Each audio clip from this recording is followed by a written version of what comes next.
Hey, what is up, everybody? Welcome into the PHNX Rising Show, brought to you by the DraftKings Sportsbook app, America's #1 sportsbook app. Don't forget to hit that like button, subscribe wherever you get your podcast, and leave a 5-star review. And also say hi to Emma, because she was here in the show with us. Very briefly.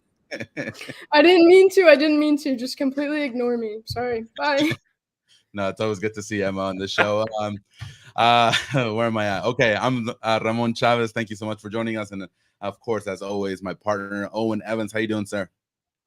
I'm good. Not necessarily as good as I'd have been if the result was better on Sunday, but hey, we'll move from there, I'm sure. New week, new attitude, new vibes. We're gonna leave all the sun stuff, all the rising stuff, all that stuff behind. We're gonna get into a good vibe here today. A lot to talk about, definitely for sure. Of course, we're gonna touch on that loss on Sunday, 5-1 to the Tampa Bay Rowdies. We got some updates today from the training ground and also some comments by Rick Shantz and Santi Moore. So we're gonna make sure to play that video for you in a second. And also, we actually do have some midweek USL action. So we're going to talk about that and, of course, some of the results that happened this past weekend. So, Owen, let's just jump right into it. Not a great time Sunday. I felt kind of weird doing the post-game show because there were fireworks in the background. Everybody was like in a sulking mood, and the fireworks were just popping on the side, and it just felt weird energy that day. But now that it's been a couple of days since that loss, had some time to regroup, how are you feeling about that loss at home to Tampa Bay? You know what? Let's just look at the numbers a minute from that game, because I think that kind of tells the story. If we can just get those up. Yeah, definitely not good. Emma slacking there, but yeah, the numbers they're not looking good, are they? When you look at there we go, the possession that Rising had, the 37%, not great. The shots might have been equal there, but I don't think that Rising's chances were, even if they're creating chances, they just weren't the same quality of chances that Rising were creating. And most of the dangerous things took place in the first half. There was, of course, the goal by Seijas, and then I think Arturo Rodriguez had another one that went straight to the keeper's hand. So, yeah, not great. Yeah, there was quite a bit in there that just wasn't great, was it? I mean, the defensive transition, I think, is one of the main things, and that's something that I really think we kind of need to talk about, which was they were giving the ball away, and maybe it was the shape that they were in. I know that Rick defended that today, said, look, it wasn't the formation. It was more about just, the tactic itself was sound. It's just maybe the team themselves weren't properly prepared to play in that tactic, which, is a problem in and of itself. And I think there were moments where Rising was losing that ball in the midfield, and it was just very, very quick, and the defense couldn't recover. They didn't really know quite how to recover in that situation. The communication wasn't there. There were so many things. In fact, I believe that we do have one video there that Rick spoke about what exactly went wrong, and he told us a bit more in detail about that today. So maybe go have a look at that one now. Because it all fell apart, and it was all awful. I was embarrassed. I was embarrassed for the players. I talked to them this morning about that I don't feel bad for myself. I never do. It's about them. I have empathy for those guys. And believe it or not, I have empathy for the supporters. I have empathy for the fans. I know that they work all week and they want to come out and see us play, but the thing that is hard for me at times is to realize what we've done over the last 5 years is set such a high bar. And for us to play like that, it wasn't enough, and the guys understand that, and that's what they were talking about today. As far as where it went wrong, and we had 3 turnovers that led directly to goals. So defensive transition was the biggest problem. And when you play a 3-4-3 or a 3-4-2-1 and you lose the ball, you have to stop the play immediately. You have to be aggressive. Someone has to stop the counterattack right away, and we didn't do that. We dropped off. We let them run at us, and they've got some very good players, and they exposed us. I think that's something, and Rick's kind of right there when he says about you've got to be winning the ball back very quickly when you're in that kind of a formation, because the way that the formation worked, if you look back at it, is that you had Santi and Arturo higher up the pitch. They often were kind of slightly more inside. They were coming in more a little bit. And so you were getting a lot of width from those fullbacks in terms of Ryan Flood down the one and Darnell King down the other. They were very, very aggressive on Sunday, those two, being out wide there, providing the width in that. And the result of that is that you kind of then just have those three guys at the back. And if you can't win the ball back very quickly and Tampa are attacking with 3 players or maybe even 4 players, you've really got a bit of a problem on your hands there, because you end up in a case, and I know we saw it, I believe, on the 3rd goal more than anything, whereby Joe Farrell's kind of watching 2 people. And when you're doing that, you're never going to have success. Yeah, no, that 3rd goal, I think, was just, which one was it? I think it was when, I'm trying to look at my notes here, but there was one play, I forget which goal exactly, but Kalistra had the ball in the midfield, and it was a great attack by Rising. They were coming up. They had people. Kalistra had people on his right flank. It was King, and then Haugley. I saw his look because I was like, he's gonna go for it. But as soon as he did, Kalistra lost the ball, and it got stolen in the middle of the field. Now with Haugley up, King up, there's no one back there besides Farrell. And in that formation with the 3 in the back, you expect Haugley to maybe stick around a little bit longer and see how the play will develop before moving forward. Because by doing that, he left that huge gap. And like you're saying, Farrell was left to pick and choose his poison. Is Lunt going to come out? Should I just go for it? And unfortunately, I think none of them, did the right thing, and it was just an easy goal. And I think that goal more than anything really, brought down the team and said, you know what, it's happening again. It's kind of like another flashback of Galaxy. And if we remember against Galaxy too, it could have been a lot worse than that 3-0, and especially in the second half. So and we talked about it then. We talked again about San Antonio as well, that game could have been a lot closer, but because of Lunt and his great saves, Rising were able to get the win. So this isn't something new. This isn't something that just happened from one game to another. It's a pattern now, and it has to be addressed. Yeah, and I think that, since you brought up that Haugley, where his positioning was on that 3rd goal, I think you've really got to, guys, if you're watching this and you haven't watched that 3rd goal back, go and look closely and see where Sivat Haugley is, because he is effectively bombing up the touchline to the degree that when the ball hits the back of the net, he's not in the frame. Yeah. It was interesting. He's hustling back. Yeah, but he is rushing back, but it's, I don't know. It's an interesting one because I think that with Sivat, you've got a guy who, and Rick kind of said about this today as well, whereby he's someone who's quite versatile. Yes, he's a centre back for Rising. He did play in defensive midfield in college. It's something that they've thought about is, could you put him in that kind of a role? They were wedded to the three centre backs kind of setup though for this Tampa game, which is why that wasn't really on the table, but it was something that they thought about. But I don't know. It really was, and I think we've got to be quite clear here. That was one of the worst overall Rising performances we've seen. It was just bad. There's no sugarcoating that. There's no real way to try and take positives out of it. I don't think there are positives to take out of it, really. Yeah. I mean, we could probably try and scrape a few if we wanted. Maybe the first 15 minutes, like I thought they played to their advantage and they were able to get that goal really quickly. But I think even Rick said it himself in the post-game conference. They got a little complacent after that first goal, and that's when the spaces opened up. So I do want to ask you about that last video that we just watched, Owen, because he said, look, the formation worked. And I read somewhere right now that he said that they just didn't have enough time to work on that formation.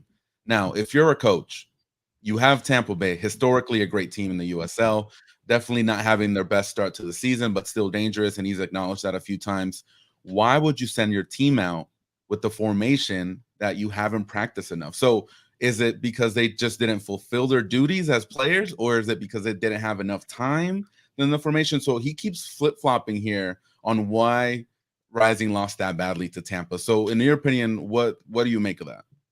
Well, I think one thing what Rick has said about this, at least, and let's go into that and try and dissect a little bit more about why he went with this. You've got a situation where early in the season, they were leaking goals in a way that Rising just isn't kind of used to doing so.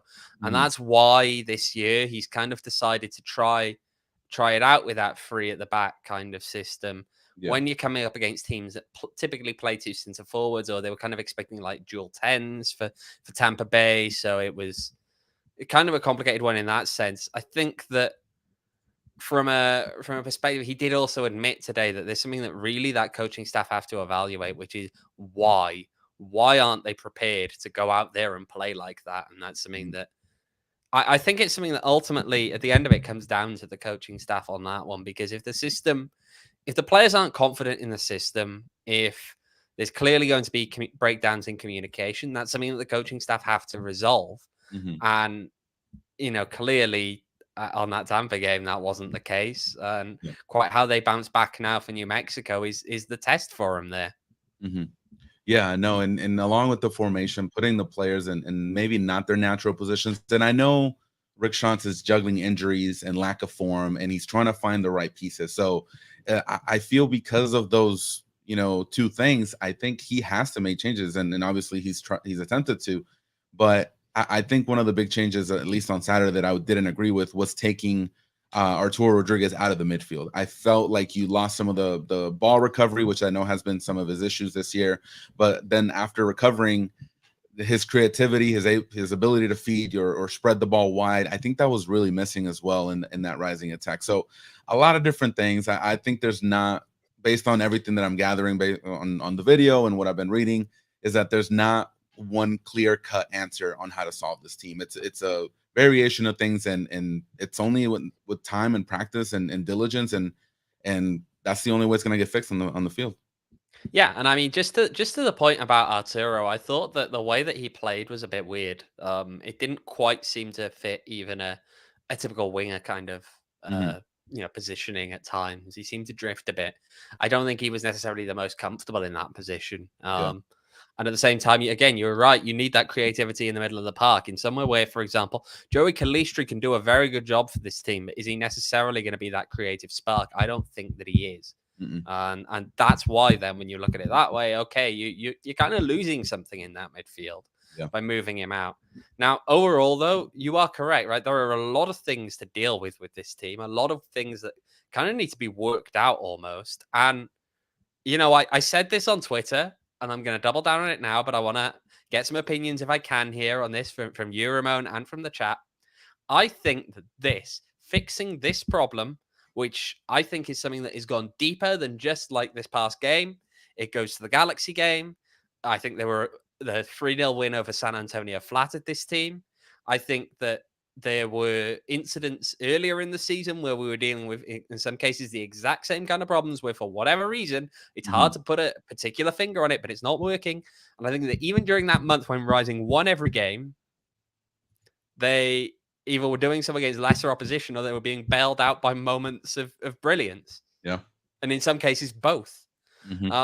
So I think that this is probably fixing this and turning this into something that will actually look like a Phoenix Rising season, that will reach the expectations that kind of we've effectively come to expect from Rising. I think this is the biggest challenge that Rick Shantz has faced as a coach of this club. I think that this is harder than 2019. And part of that is just because the expectation is there now in a way it wasn't back then. The expectations are through the roof at this club. I think if you don't, we're not talking about making the playoffs. We're talking about if you don't have a home playoff game for that first round at least, we're talking about a disappointing season. That's the kind of standard that we've got here. If not, judging him by how far they go in the playoffs at the end of the year. Yeah. So I think that this is the toughest challenge that Rick Shantz has faced in his tenure as manager here. And Ramon, I've spoken for a while there, so I'm gonna throw that over to you and see what you have to add on this topic. No, I know you've mentioned the 2019 season where they didn't get off to a really great start. But in your article on Go PHNX, which is a great article, if you guys haven't read it, please subscribe to our Go PHNX website. You mentioned the fact that after that disappointing start to the season, they went on a 20-game winning streak. And that's not going to be replicated. I doubt it. No, doubt it. That's and in fact, just to put this in perspective, that 20-game win streak in that season started in this last game. Okay, so they are already starting to turn it around at that point. Game 1 of the 20 was game number 10 of the season, which for Rising this year was Tampa Bay on Sunday. There you go. And now it's a third of the season. We still aren't seeing Santi Moore score. I felt like he's been playing better. He had that pass to Arturo, which led to the first goal for Rising against Tampa, or their only goal. Marcus Epps, he came in, looked frustrated, honestly, when he came in during the second half. He looked frustrated out there on the field. And Luis Seijas is the leading scorer for this team. Not one of the strikers, not one of the wingers. Luis Seijas has 5 goals this season. Greg Hurst is taking the mantle of being the second leading scorer. But after that, it drops off tremendously. Musa has only played 1 game and he has 1 goal, and he's one of the 3 leading one of the leading scorers for this team. So that tells you what's going on. Now, if you look at the statistics a little bit more in depth, Rising shoots the most shots out of anybody in the league. And they good shots. No, that's the problem. Yeah. Exactly. And so I think injury, especially now with Quinn, we'll get to that a little bit later on, with him missing last game, that creativity is just going to plummet. So something needs to be done for that creative spark to come about. You know what I'll say? Yes. You know what I'll say? Because you mentioned Santi in there and said he's playing better. And I agree that I think that last Sunday was one of his better performances that we've seen this season, which is to be expected to a degree, right? He started off slow, then he had the injury. You'd expect that by about now he's starting to get back up. But is he the Santi Moa is that performance the Santi Moa that we've come to expect, or was it just a good performance that you can't knock? Because to me, what I'm seeing here is a guy who's not cutting inside as much, who's not necessarily taking defenders on in quite the same way that he used to. Yes, he made some very good passes from out wide, but there's a difference between having a good game and having a game that we expected him, based on his past performance at this club and the kind of way that we got used to seeing him to have. And I think that all it was a good game rather than the kind of performance does terrorize some of these defenses just by taking them on, by cutting inside and by forcing chances himself rather than just knocking them across for others.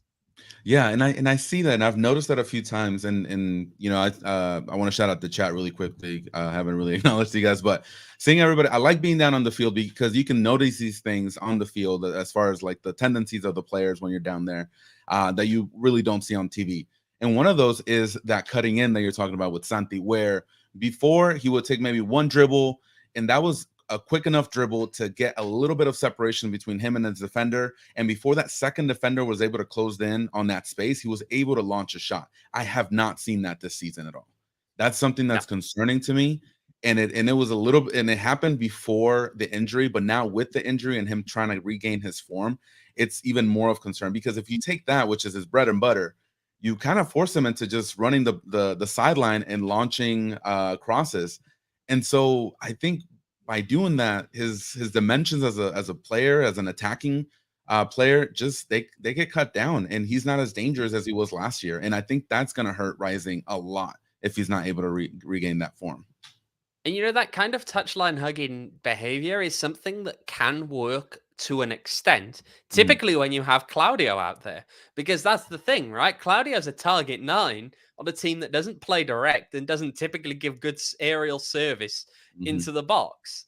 Well, if you can turn him into a guy who has that as an option with someone like Claudio, then I think that could be very interesting. The problem is that, you don't want him to become someone who looks more one-dimensional in that sense and isn't necessarily cutting inside as much. He's got to keep the defense honest, because we know that Santi can do that. We know that he can take those defenders on, that he can cut inside and take those shots. But you know, he's got to do it now, and I'm not quite sure why. I'm not sure why we haven't seen that as much, or why it feels like we haven't seen that as much. But it's definitely something that's missing.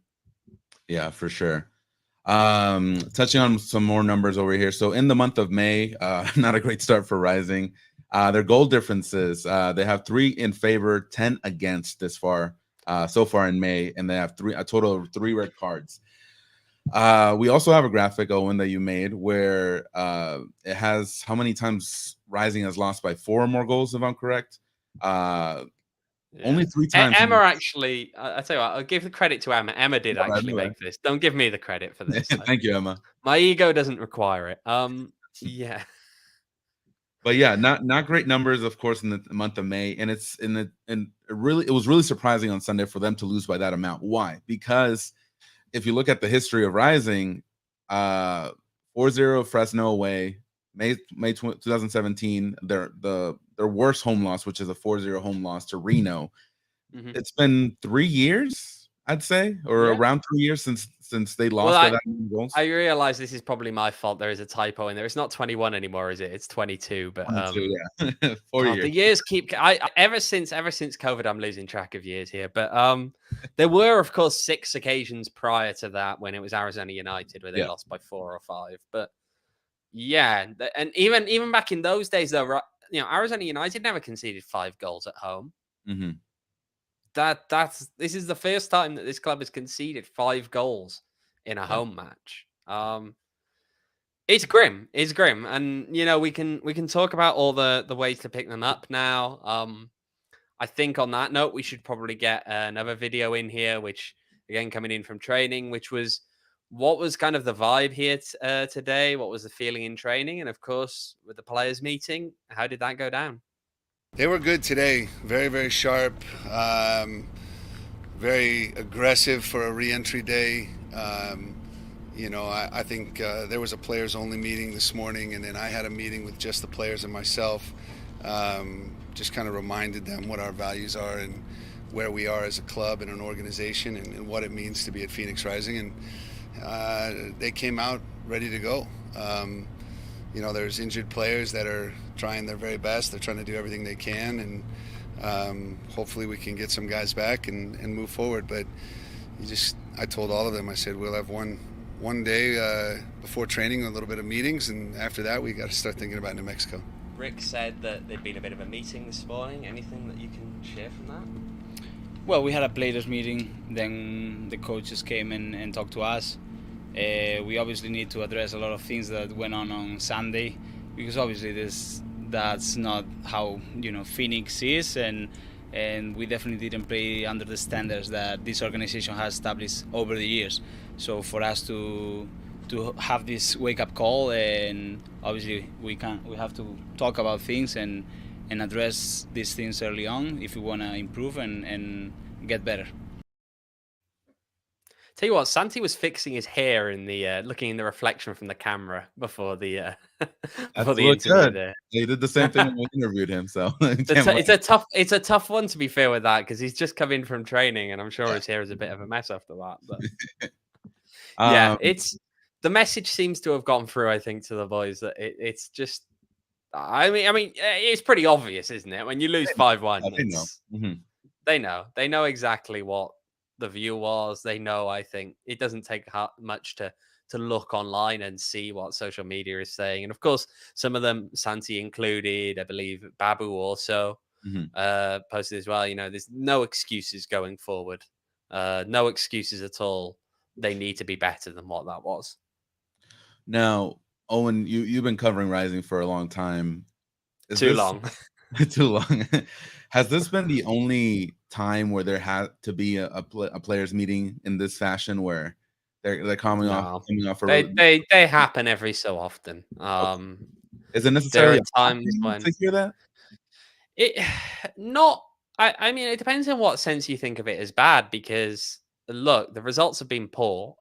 It's a good thing that they know that. It's a good thing that there's some degree of taking ownership of that, I think. And it happens every so often when Rising go for a bad run, and knowing, of course, that what the low bar here for what a bad run is by Rising standards, we start to have those conversations, and the players have them too. And I think that at the end of the day, I don't think it's a bad thing to hear that they've done that. It's more of a realization of the position that they're in and what's got on. I mean, all of that is stuff that we can see in front of us.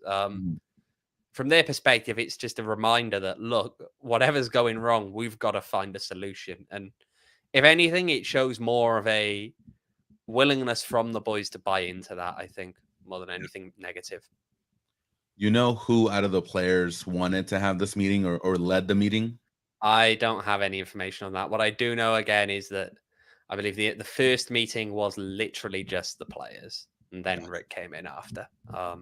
And this is all So before. I'd imagine that's the leadership among them. So guys like Darnell and Aiden, I'd imagine, are probably the ones who called that. Gotcha. Yeah, no, I think the players, especially when you hear in media, it's like, hey, players only meeting, there someone when you hear that, you kind of tend to think that there's issues in the locker room. I don't think that's the case in this team. So if they're having a meeting, is it more of like a cheer up kind of thing? Like, hey guys, we know we can do this. We know we can play better. It's not more of like pointing fingers and trying to clear the air kind of meeting. It's more of let's look forward. Let's forget about this loss and, continue to work hard. Is that the sense that you got speaking to Santi and Rick? Yeah, I don't think it's necessarily it's not necessarily a positive, happy kind of cheer people up type thing. It's not going to be a finger pointing exercise. I'd be very surprised if that was the case. Not least because, to be perfectly frank, I don't think there are many people who would escape the finger pointing over the past few weeks. I think that sometimes it's just as a team, you need to have that reminder that, quite frankly, the performances haven't been up to scratch.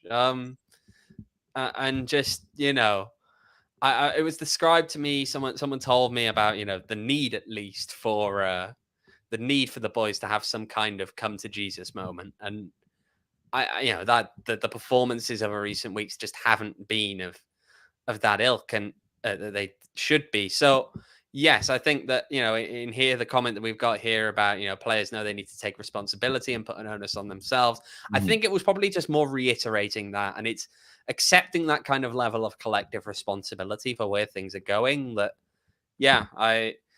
it's not a solely negative thing, but I don't think it's necessarily just a kind of positivity kind of circle either. For sure. I do have some more questions about the training today and some updates, and of course what happened on Sunday on the post game. So before we get to those, Owen, I do want to tell our listeners and our viewers right now about OG's brands. If you guys haven't yet, make sure to stop by your local dispensary and grab some amazing scratch-made THC gummies from our friends at OG's. They have different flavors like blackberries and cream and watermelon. I'm partial to the pineapple. That's the one that I've liked the most or enjoyed. And they're perfect if you're in the mood for an uplifting sativa or a chill indica. So whatever your preference is, they got them both. So if you're interested in trying the amazingly delicious variety of flavors that OG's Brands has to offer, go to ogsbrands.com. That's OGEEZ brands.com to find an OG's near you. All right, shout out to OG's. I need to resupply my stash over here. But yeah, shout out to OG's. All right, so Owen, any updates on injuries from today? Yeah, so in general, what we know is that James Musa is back in full training. We do not know at this point whether he'll be available on Saturday. The indication from Rick was, that's still in question. Regardless, we may well be looking at him not being able to put in a full 90. So those are things to consider. Everybody else, there was no update on. So at this point, all of them are kind of in the little never zone of not really knowing, are they going to be back? Are they not? They're kind of day to day is how they're evaluating them. Now, some of those guys might be back in time. Guys like Channing, we'd expect probably won't be. I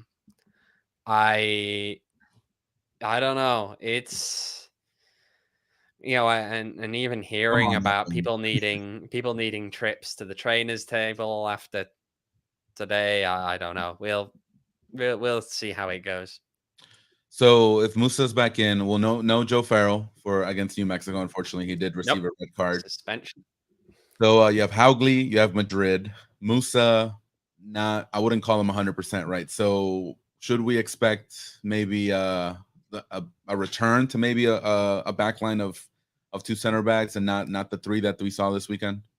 Interesting, because we of course saw New Mexico here twice, and Rising did try to employ that back three. They did it in the cup game, and they did it for part of the league game.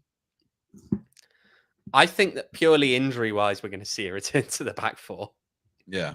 I think that the question marks that we've got there over people, unless it turns out that there's some miracle recovery for Kev Lambert and James Musa, and they're all back. No, I think we're looking at a back four simply because how do you deal with the fact that you've got what Sivat Haugley, Manuel Madrid, and a somewhat fit James Musa? Yeah. You can't. That's again, we're talking about the James may not be able to go 90 minutes. So are you gonna factor in the fact that you're gonna have to change your formation partway through the game just because a guy can't make it the whole? No. Yeah, and even if, let's say, Lambert and Quinn, like by some miracle, are able to play, I doubt they would go the 90 minutes regardless. So Babu, he wasn't in the last game. Was it due to suspension or was he a little knocked up? Yeah, it was suspension, wasn't it? Think about it. He was sent off in the previous league game, the San Antonio one.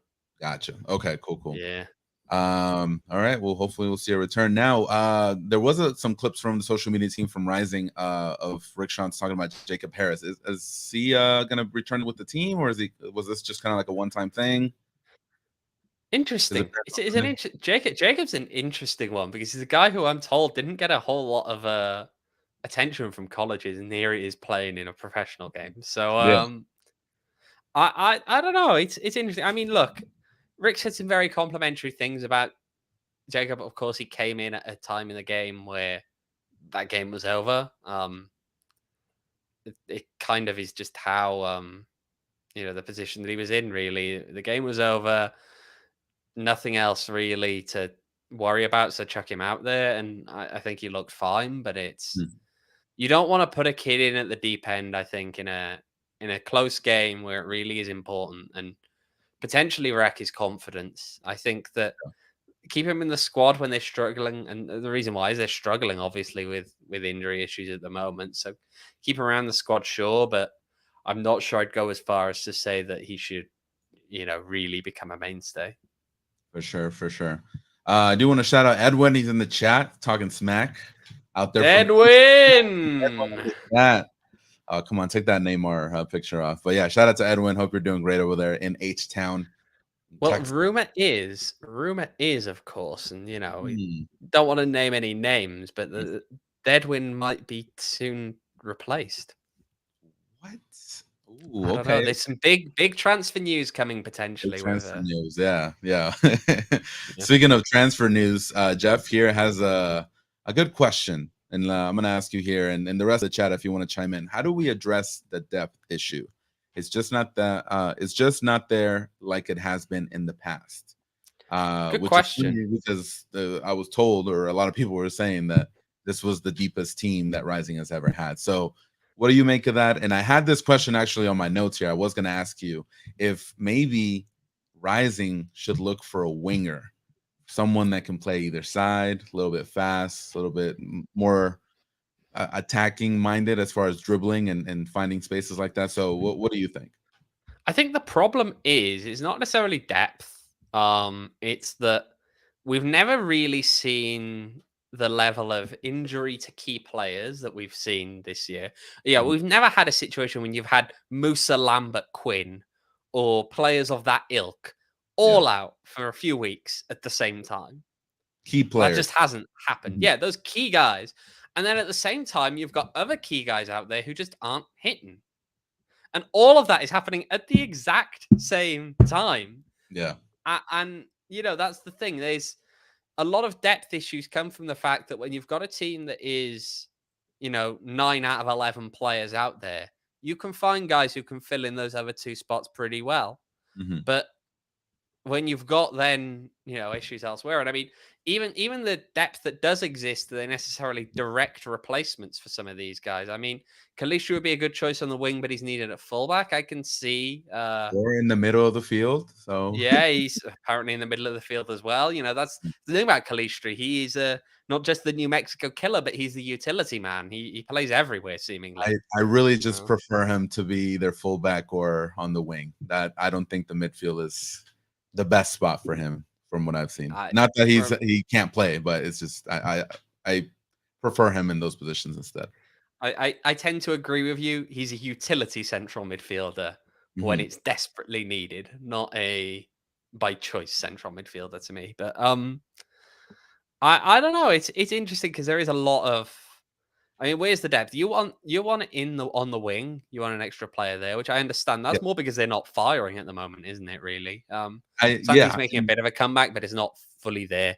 And then Marcus is playing like Marcus is playing, and didn't actually make the 11 in the last game. Yeah. I don't know. It's and I don't want to say that, I'm not going to use the word bust here with Marcus Epps. I think there's still a lot of time in the season. I know. I saw you just brought the word out, Ramon. I'm not going to throw it out there, but look, what I'm saying you is already have. But how much time do you give Marcus Epps, right? And it kind of tugged at my heart a little bit seeing Solo in the Indy gear today. They posted some pictures of him at training over there at the Indy 11, and it makes you think. It's like, look, Solo's not here. Marcus Epps is not playing up to what we thought we think he should be able to be doing.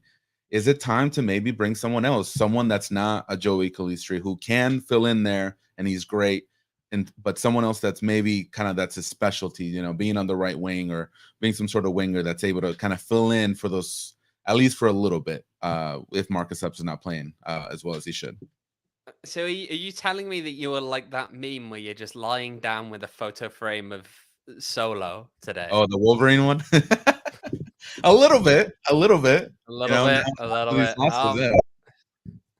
I mean, it's and I mean, Michael's here saying that he doesn't think that Epps has done less than Santi has, and yeah, I agree, but I see Santi's had the injury in there. That's where I give him a little bit more leeway, and also he's done more at this club, let's say, and he's a much more proven goal scorer. So, all of those things are elements that we can put into this. I think from Marcus's perspective, it's I don't know. I mean, listen, you're not going to get Rick to kind of badmouth one of his players, so of course we're not going to get a clear indication if things start to go away from it. But it's there's just points, and I mean the passing isn't there. It's not wrong. Decision making, the comments there, decision making at times has not been necessarily the best, but decision making has not been the best around the board. I don't know. I feel like to a degree, and perhaps we should also address this though, is I guess kind of why we're giving Santi credit for it there, but probably something we should address around the ball, which is that when a team has been performing badly, one of the first people you look to point the fingers at are people who are new.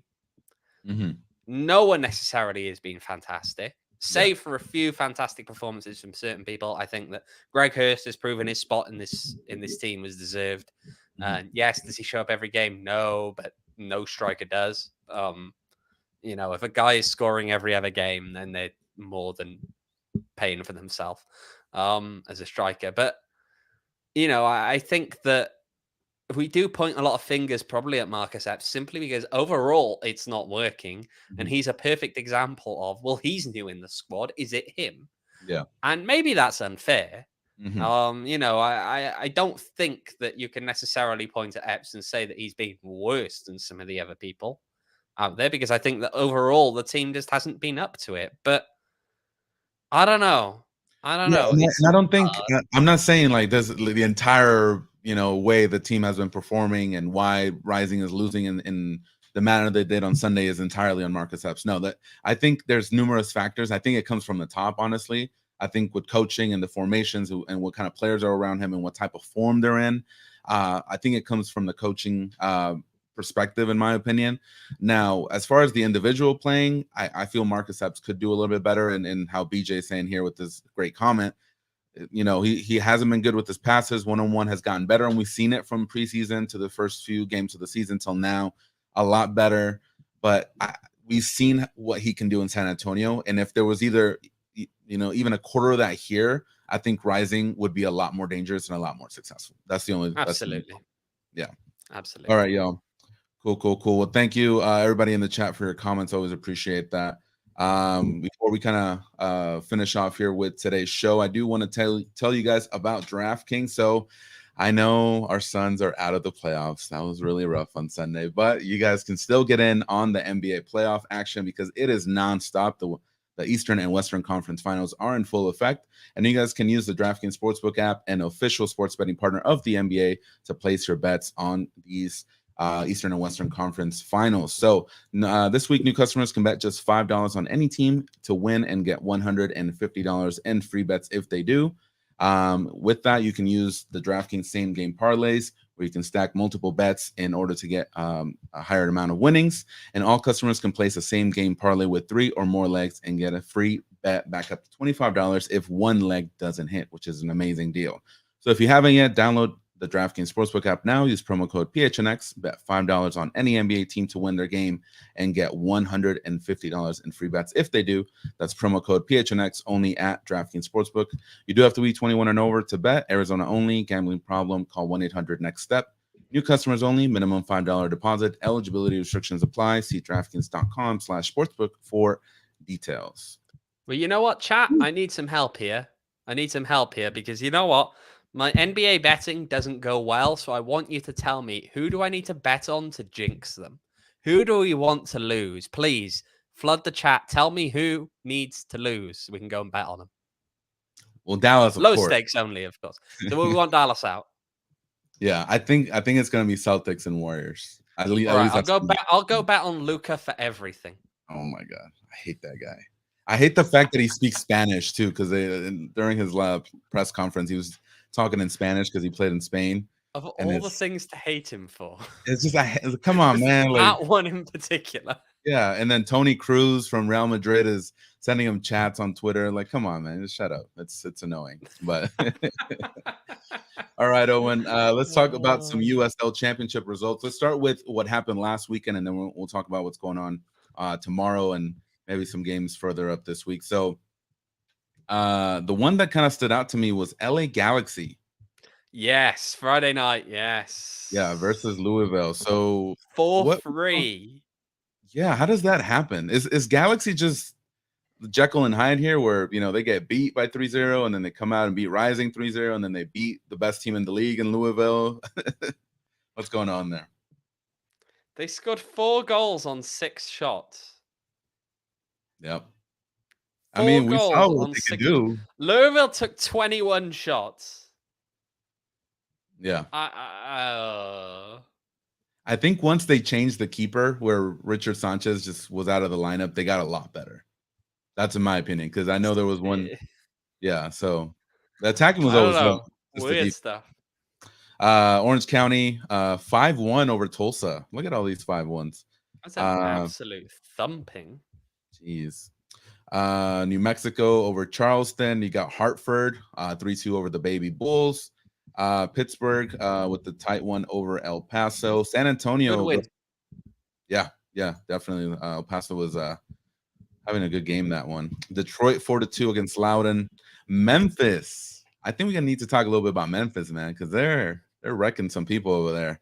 Apparently people can't play on the uneven baseball surface.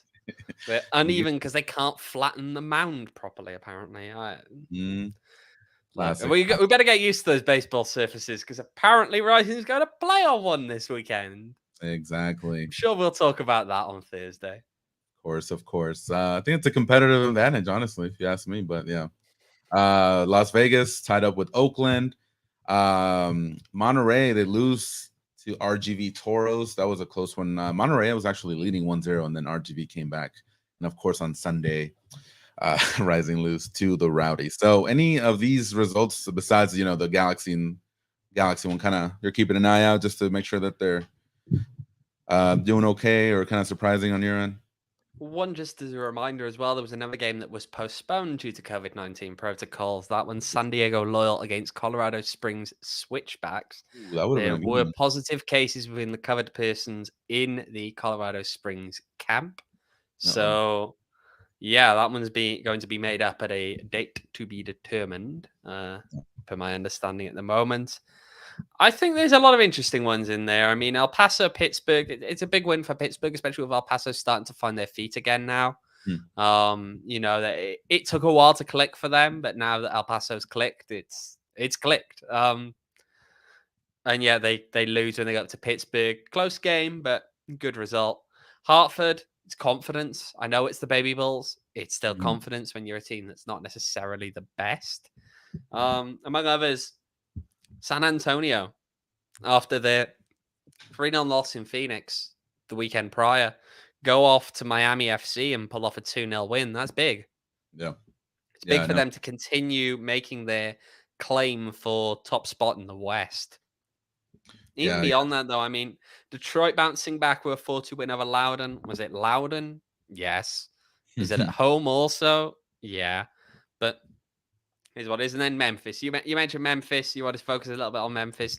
Memphis really are a little bit of a shock this year, I think, in that we weren't necessarily expecting them to pull off some of the results that they have, and yet there they are now. They're sitting in fourth spot. They've, unlike Detroit, maybe beaten some teams that really are, eyebrow raisers in terms of some of the teams they've beaten. I mean, India, a good team, really. Tampa, you get a result against Tampa. You get a result against Colorado Springs. These are good results. So hey, I mean, hats off to them. Yeah, for sure. Those are definitely good teams. But yeah, that Colorado one against San Diego, two of the best teams, both of them in the top 3 of the Western Conference. So definitely I have to keep an eye out for that one. So yeah, we'll see. We'll see what happens with that. As far as tomorrow, we have Miami against Detroit. Miami is going to be playing at home again. Birmingham against Las Vegas. Memphis against Galaxy. That one should be one to keep an eye out. And then I think the other one as well, El Paso hosting Sacramento Republic. So you know what's? Yeah, I'll say this one is an interesting one. It's in El Paso, of course. Mhm. You back El Paso, you'd think, at home to get a result. However, yeah. over on the DraftKings Sportsbook app, did you know that if you place the bet on Sacramento to win, you'd currently get plus 300 on that? Oof. I would Are take you that. betting against Sacramento? It's not necessarily that they will, right? It's just the fact that that feels like very favorably priced, Have doesn't it? to. I mean, Yeah. it's plus 300. I mean, Detroit to get a result in Miami is plus 235. I'm not sure Detroit will, but Yeah, I think I don't Miami. know. I mean, I don't think Miami have been that good lately. Yeah, no, they've fallen off. Even Definitely. a draw is 240. So, Any on the Galaxy Memphis one? Galaxy. So Memphis are the favorites. Galaxy are plus 350. If I were to bet on this, I'd take Galaxy and I would take Sacramento. We'll see. Maybe I'll put up a bet tonight just so you know what? You're bearing in mind, of course, that if you want to parlay those two, plus 1,700. Oof. Okay. Now that's tempting. It's not going to hit, surely, because I don't see both of those happening. I just think that they're. Yeah. That said, if anyone wants to go and do it and try and win a lot of money, let us if know. you do and it happens, let us know if you win If some someone's money. Gonna bet on it, let me know and I'll put in a little bit of money too. So that way you guys know that I'm not just talking smack over here on the show. But he is mostly. Yeah, I did it last time. It almost hit. Saturday, we'll talk about these a little bit further, but yeah, San Antonio against Colorado. Hopefully they're back to full fitness. Louisville, they're going to be hosting Monterey. I mean, I would just take Louisville in that one for sure. But in the 11, now we talked a little bit about Solomon Asante. Do you think he'll make his debut this Saturday now that he's training with Indy? No. It'll be a while. Come on, he's only just here now. It'll take a while. You want to get him training for a couple of weeks and then maybe try easing him in. Yeah. But it's going to be weird, isn't it? It's going to be weird the first time that you see Solomon Asante in a kit in USL that isn't Phoenix Rising. Are you rooting for him to be successful in Indy, or are you kind of just, he's not part of Rising, so let's kind of forget about him? I think that when you've got a guy who's given as much to the club as he has, I think that you can't do anything but hope for the best for him. Of course, if he plays against Rising, you've got to hope that he gets his ass handed to him completely. But, anything other than that, I mean, does it, why can you do anything, or how can you do anything really other than wish him well, given the dedication that he showed to this club over the years? Yeah, for sure. Are you surprised that it took this long for him to get signed and maybe start? Basically, he only has 20 games left, something like that. I mean, to the playoffs. It was in the works for a little while. there's a lot of visa problems right now, and Rick said this a lot when Sievert came in. There are a lot of visa issues at the moment, and it's hard to get them processed. So I'd imagine that played a role in this, and that's something that just can't be avoided. It just is what it is. But I don't know. It's interesting. He's a player that you'd expect to get a lot of interest from across USL, isn't he? Given his pedigree and his past performances. Yeah, of course. Well, so we'll see. I'm rooting for him. Hopefully, he's usually only plays half a season anyway. Come on, Michael. Come on. All right. Same. But yeah, hopefully, he gets off to a good start and continues to have a good time in the USL. Owen, that is it for me. I don't have anything else. Anything else you wanted to discuss? Oh, I'm trying to think. No, you got something. No, not really. No. Okay. No. Look at BJ. He's like, ouch. Yeah. Ouch. I saw, kind of veering off a little bit. I saw a video of fans at I don't know if you guys have heard, if you're local to Phoenix, but Cobra Arcade Bar. They brought a Booker jersey and they were stomping on it after the loss on Sunday. In the middle of the bar, they were stomping on the jersey. So I'm not saying that Phoenix fans are fickle, but I'm just saying that a little bit more loyalty wouldn't hurt. So it's a little that's up there for everybody. All right, Owen. We will be back on Thursday with the full preview of the game against New Mexico. We already faced them a couple times this season, so we'll be checking out to how they've been since they last met Rising. And if you haven't yet, make sure to subscribe to our channel. Really helps us out here and helps us grow to find Rising fans like you. We really appreciate that. And if you haven't told a friend, go send them the link. We're going to put it on Twitter a little bit later on. Just share that link on Twitter. And if you haven't followed us on Twitter either, our handle is PHNX__Rising. Double the underscores, double the fun. Double the fun. That is right. Yeah, help us out. Once we got to 500, I think we kind of stalled a little bit. So I'm going to make the push to 1,000. So 1,000 followers is our new goal. So if you haven't told a friend, make sure to do that. Help us out by liking. Yeah. I was going to say, maybe we'll do a giveaway if we hit 1,000. We've got some items in the studio that maybe we could try and get them signed and get them out. I'm down to do 750. If we get to 750, I will personally put something in to our fans here and make Ramon pay money. Come on, get us to 750. DraftKings, maybe a shirt for you guys. Yeah, whatever we need to get up to there. But yeah, 750, I'll give out something, and then 1,000, we'll figure out something else for you guys. So we appreciate you guys tuning in every Tuesday, Thursday, and post-game shows. We love that. And again, if you haven't followed us, make sure to support us on Twitter and, of course, by subscribing on the YouTube channel. And if you're streaming us right now, we would appreciate you liking, sharing, and giving us a 5-star review. All right. Well, I want to thank our producer, Emma. Thank you so much for helping us out today. Owen, thank you for your insight as always.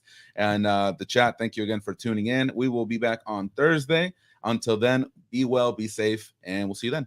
Take care.